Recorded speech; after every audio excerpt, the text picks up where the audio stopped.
If you've driven along the 41 bypass in Venice over the past few years, you've probably noticed this stretch is changing. There are some longtime spots that have closed, there's new businesses that have opened, and more transformation is still on the way. One place that really tells a story is Bird Bay Plaza. This center has seen some transition. Big Lots was the former anchor and it's now vacant. And there's still a few other openings, but despite that, there's still several go-to spots that keep people coming back. One of those is Real Bikes Venice. It's located just off the Legacy Trail, and this is actually where we bought my daughter's bike for Christmas a few years ago. It's a really convenient stop if you want to bike the trail without bringing your own bike. They rent bikes and e-bikes, and it's really a popular starting point for both locals and visitors. From here, you can go north up to Sarasota, or you can get on the Venetian Waterway and continue south. Another addition to this plaza is Moulin Blanc Cafe. It opened a few years ago, and it's a French cafe and bakery with pastries, croissants,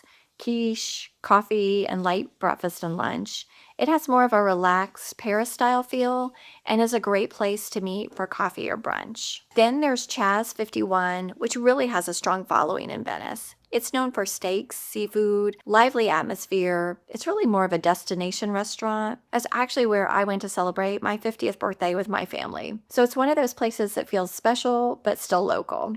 If you like Indian food, Tikka Indian cuisine is also here, and it's considered one of the better Indian restaurants in the area. I know some friends will travel all the way from Fruitvale down here just to grab dinner there. For sushi, they have Star Thai Sushi. It's another reliable go-to with a loyal customer base. So even with some vacancy, Bird Bay Plaza still gives people plenty of reasons to stop. Just past that is Wings Etc. It just opened in January. It brings a casual sports bar feel with wings, burgers, TVs, just a laid-back atmosphere. They also have outdoor dining, and across the street in the next block is Plaza Mexico. And if you keep going, next door to it is one of the biggest transformations along the bypass, MRT Lawn and Garden Center. You may know them from their Inglewood location. They've expanded and now occupy 2 buildings, including the former Pizza Hut and the former Lefko Seafood. This isn't just a plant nursery. They offer plants, of course, but also pottery, home decor, gifts, apparel, seasonal items, and garden accents. I even saw sunglasses in there. They have a little bit of everything.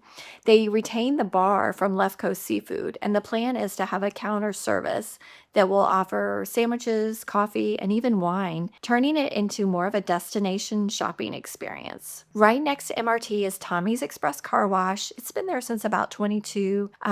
It brings in a lot of traffic to this area. They offer a high-speed conveyor-style wash. They have membership options, quick drive-through service, and free vacuums as well. Another noticeable change along the stretch is the Wee Blue Inn. This was an institution in the area serving breakfast, lunch, and dinner, but it closed last summer. That property was purchased reportedly by the Mexican restaurant Mi Pueblo, and the word locally is that it was purchased primarily for parking. So at least in the near term, most people are not expecting a new restaurant to open in that space. If you've driven by Mi Pueblo, you'll know it at night. It has this beautiful outdoor lighting, not just at Christmas time, but they leave it up year-round, and it really makes the outdoor dining experience really lively and just a beautiful setting. Further along, you'll come to Coast Life Church, which opened in a repurposed commercial space that many longtime residents remember as a bowling alley.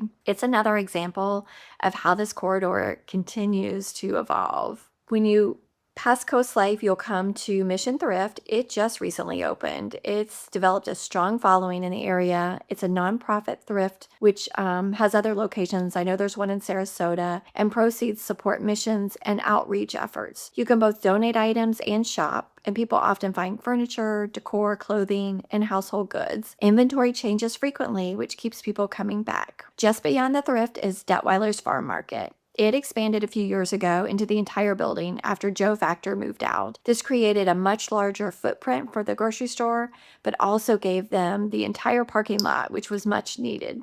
All of these changes are on the west side of the road, but across the street from Bird Bay Plaza is Home Goods, and they are constructing a salon behind that store. So this is on the east side behind Home Goods. The Sola concept is individual private salon suites where individual stylists, nail techs, and beauty professionals lease their own space.